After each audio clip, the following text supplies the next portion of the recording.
Hello everyone, कैसे हैं आप सब। अच्छे होंगे, घर पर हो।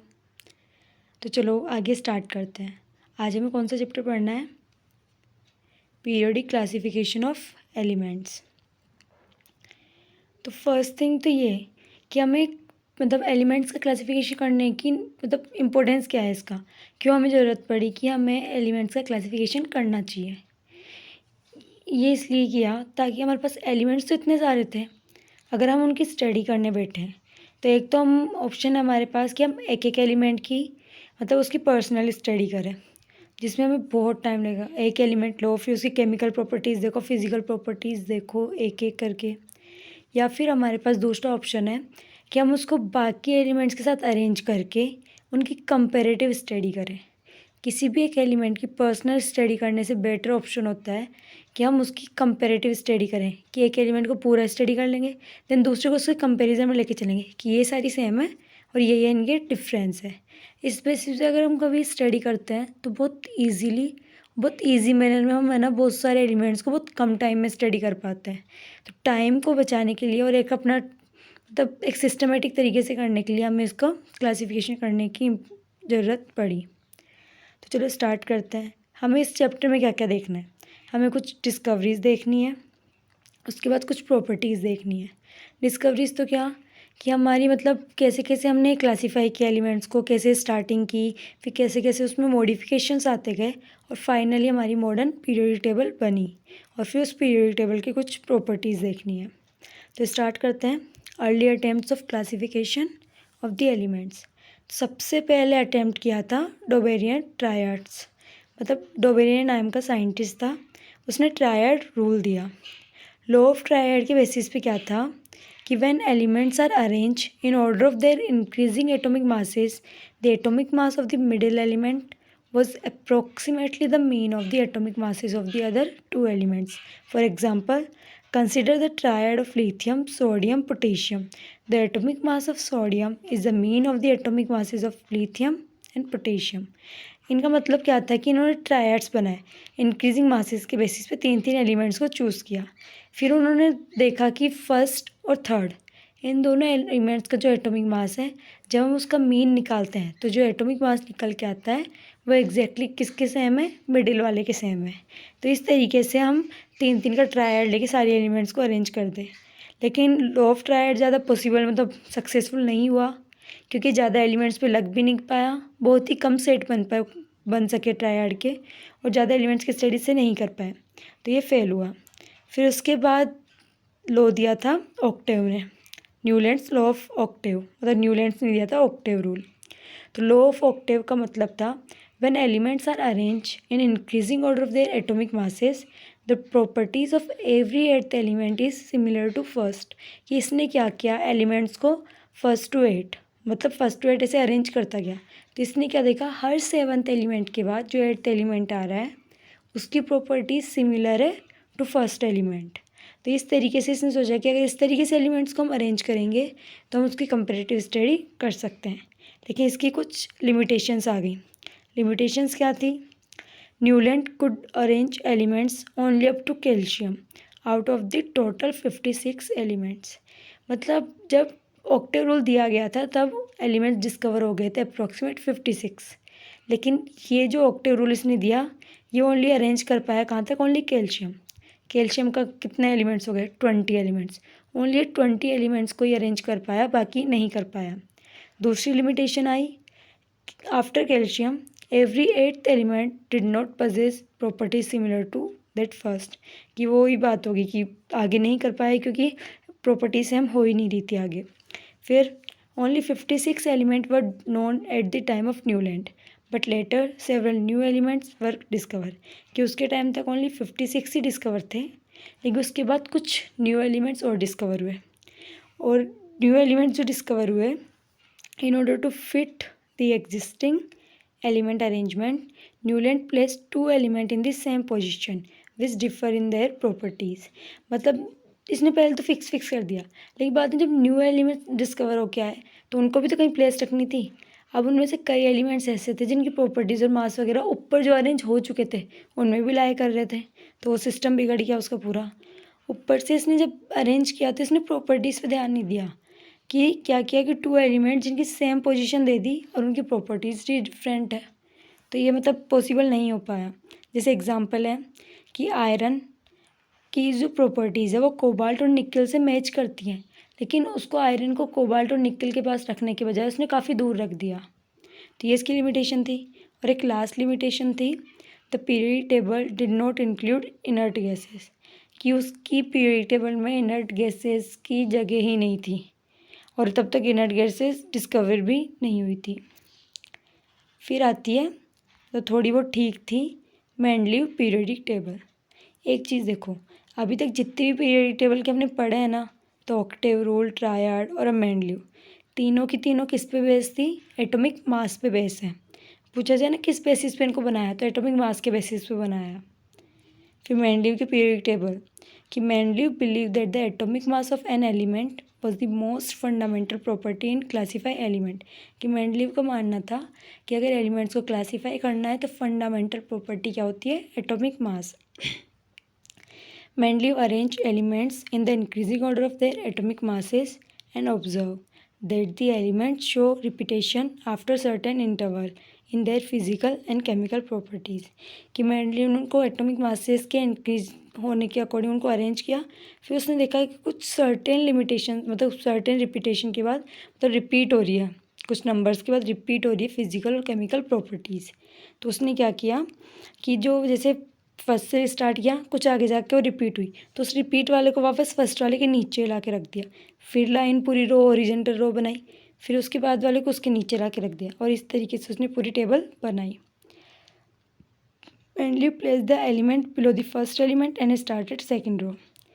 Proceeding in this way, he created the first periodic table contains 63 elements arranged according to their properties, कि उसके पीरियडिक टेबल में कितने एलिमेंट्स हैं? 63, और इसने फर्स्ट पीरियडिक टेबल बनाई थी। Mendeleev periodic law, the physical and chemical properties of the elements are a periodic function of atomic masses. देखो क्वेश्चन आ सकता है कि मेंडलीव पीरियडिक लॉ क्या था, तो याद रखना कि मेंडलीव के अकॉर्डिंग था कि फिजिकल और केमिकल प्रॉपर्टीज जो भी एलिमेंट की होती हैं वो पीरियडिक फंक्शन होता है किसका? एटॉमिक मासेस का। कि अभी तक तीनों जो बनी है एटॉमिक मासेस के बेसिस पे है। अब देखो यहाँ पे टेबल जो बनाएगी वो है, तो जहाँ मतलब इसमें दे रखा होंगे चेक वाले पोर्शन में वो डोबेरियन के ट्रायड्स हैं, और जो बिल्कुल मतलब थोड़ा ग्रीन कलर में है वो मेंडलीव की पीरियडिक टेबल, और पर्पल कलर में अननोन टू मेंडलीव। मतलब जब मेंडलीव ने पीरियडिक टेबल बनाई थी तब तक ये मतलब अननोन थे इसके लिए, मतलब डिस्कवर नहीं हुए थे। दैट मीन्स नोबल गैसेस भी उस टाइम डिस्कवर नहीं हुई थी, और बाकी कई एलिमेंट्स जो बीच में दे रखे हैं स्कैंडियम, गैलियम वगैरह, इनकी भी डिस्कवरी नहीं हुई थी। लेकिन मेंडलीव ने मतलब अरेंज कर दिया था तो कुछ हद तक, लेकिन वही है ना, केमिस्ट्री तो लिमिटेशंस हर किसी की थी।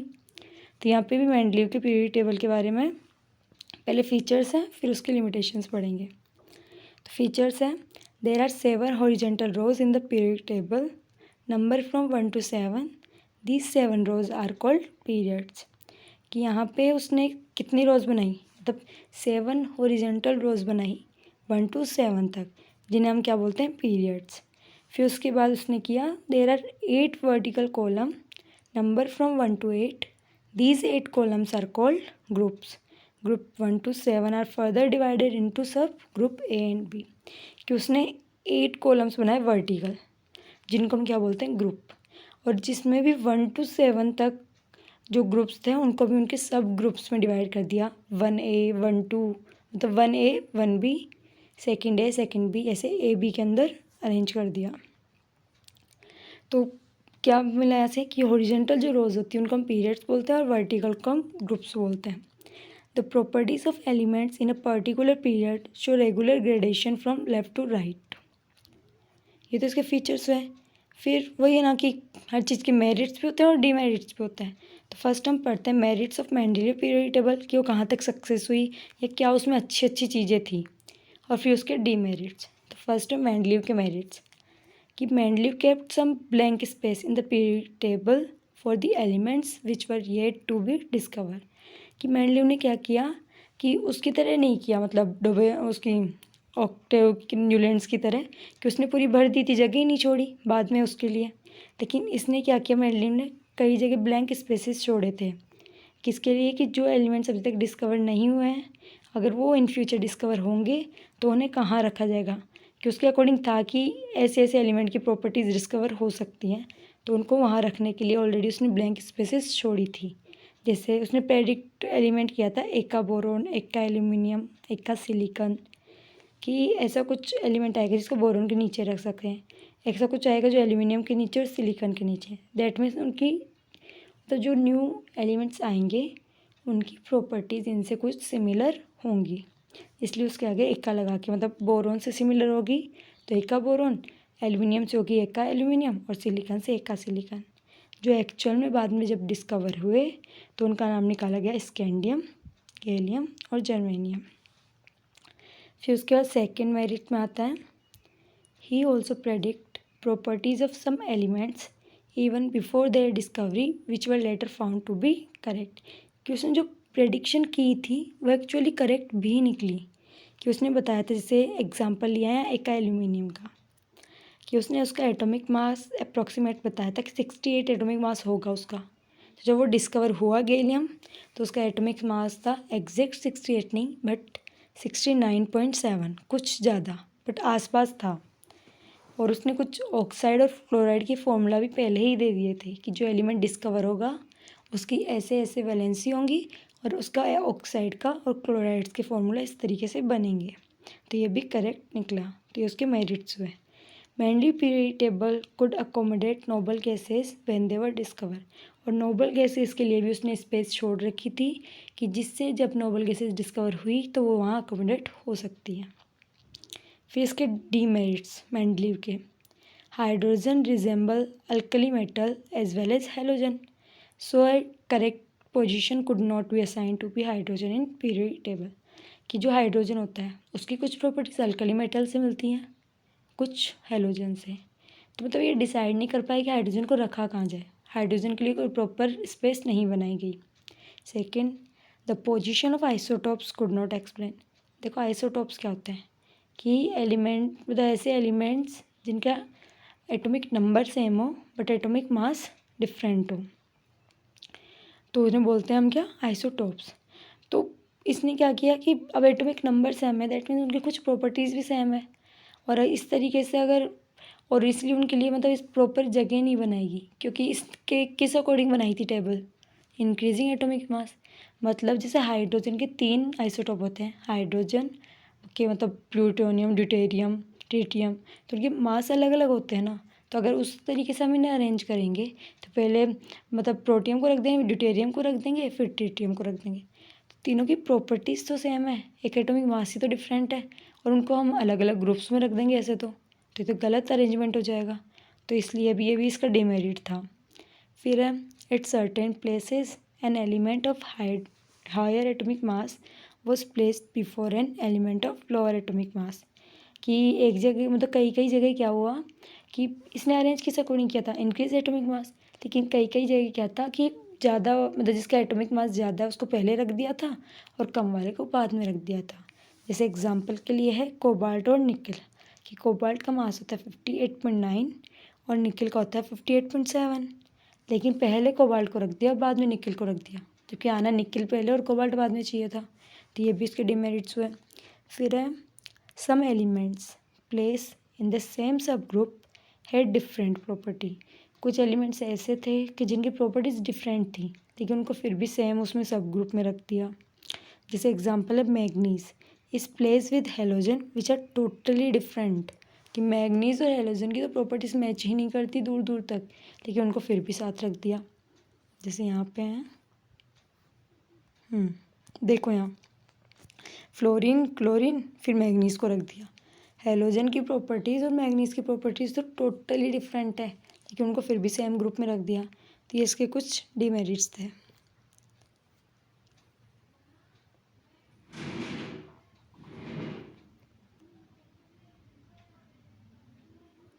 पढ़ते हैं modern period table.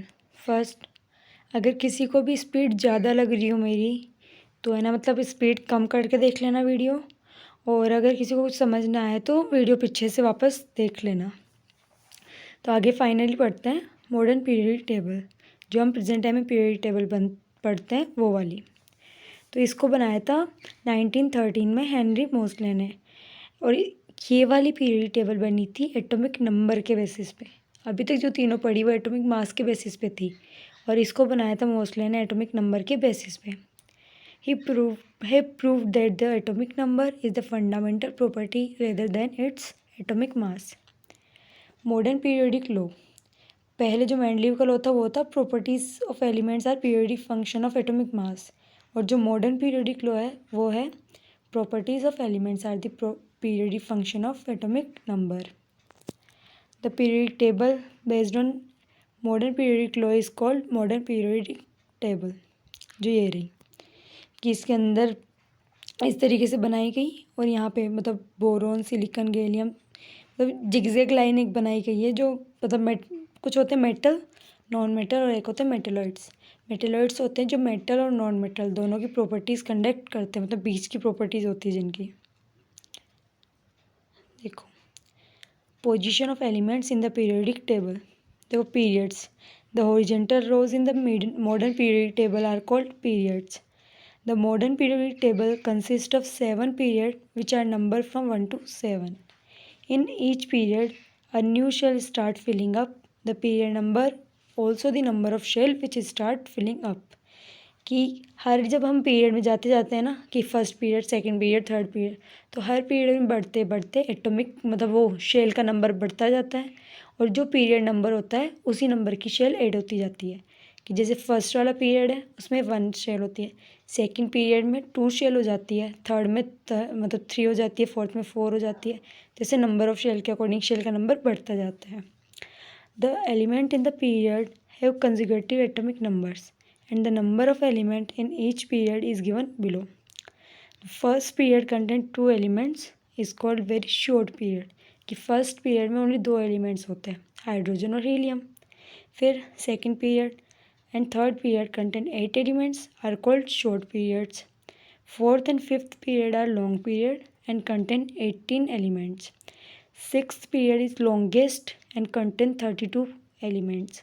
Seventh period is an incomplete period, तो सेवन्थ वाला पीरियड है वो अभी तक इनकम्प्लीट है, क्योंकि अभी जो न्यू डिस्कवरी होती जा रही है तो वो ऐड होते जाएंगे, तो अभी कंप्लीट नहीं हुआ है वो। फिर उसके बाद आते हैं groups. The vertical columns are called groups and consist of 18 group number from 1 to 18. Elements having the same number of valence electron are present in the same group. कि जो ग्रुप्स होते हैं, जो वर्टिकल कॉलम्स होते हैं उनको हम groups बोलते हैं, और ये 1 to 18 है। और जो किसी भी ग्रुप के जो एलिमेंट्स होते हैं उनके जो वैलेंस इलेक्ट्रॉन होते हैं वो सेम होते हैं, सेम ग्रुप के अंदर सेम होते हैं। Element present in the same group show the same chemical properties, और सेम ग्रुप के एलिमेंट्स की केमिकल प्रॉपर्टीज़ भी सेम होती हैं। देखो ग्रुप 1 है, group 1 contain alkali metals and these elements contain 1 electron in their outermost shell. कि जो अल्कली मेटल्स होते हैं, लिथियम, सोडियम, पोटेशियम, रुबीडियम, इनके क्या होते हैं, जो आउटरमोस्ट इलेक्ट्रॉन होता है 1 होता है, और इसीलिए इनकी जो वैलेंसी होती है वो भी 1 होती है। फिर group 2 contain alkali earth metal, these elements contain 2 electron in their outermost shell. कि इनके आउटरमोस्ट शेल में 2 इलेक्ट्रॉन होते हैं अल्कली अर्थ मेटल्स में, तो इनकी वैलेंसी होती है 2।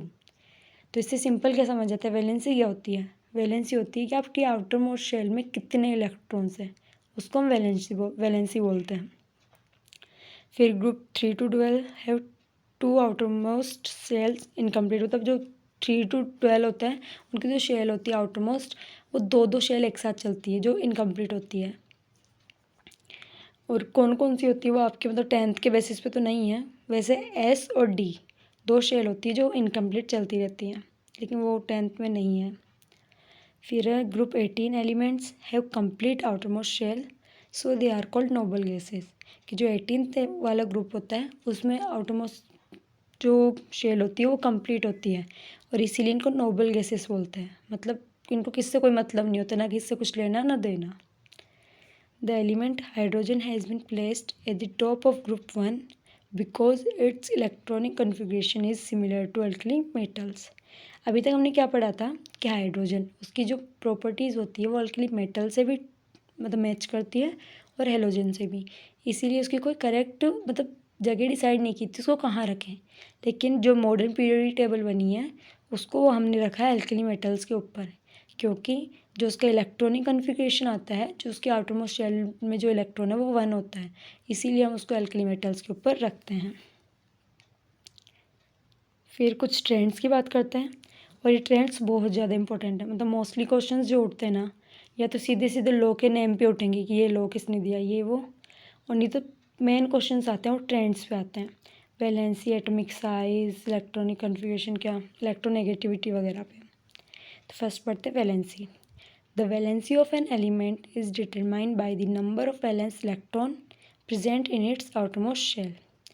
वही बताया अभी कि वैलेंसी क्या होती है, जो इलेक्ट्रॉन के आउटरमोस्ट शेल में जो नंबर ऑफ इलेक्ट्रॉन्स होते हैं उन्हें हम वैलेंसी बोलते हैं।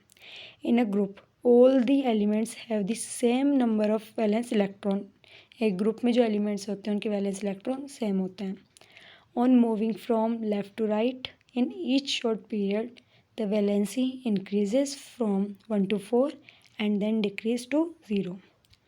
कि जब हम लेफ़्ट टू राइट पीरियड के अंदर मूव करते हैं तो वैलेंसी पहले इंक्रीज़ करती है 1 to 4, उसके बाद 4 to 0 डिक्रीज़ करती है, कि जो वैलेंसी होती है नोबल गैसेस की वो 0 होती है। फिर आती है एटॉमिक साइज़। देखो, atomic size refer to radius of the atom, कि एटॉमिक साइज़ बोल दो या रेडियस बोल दो एक ही बात है। It is the distance between the centre of nucleus and the outermost shell of an isolated atom. कि जो रेडियस होती है वो क्या होती है कि सेंटर पे जो न्यूक्लियस है उससे लेकर आउटरमोस्ट शेल तक की जो डिस्टेंस होती है उसे हम रेडियस या एटॉमिक साइज बोलते हैं। In a period the atomic radius decreases from left to right. This is because electron are added to the same shell and so they experience a greater pull from the nucleus.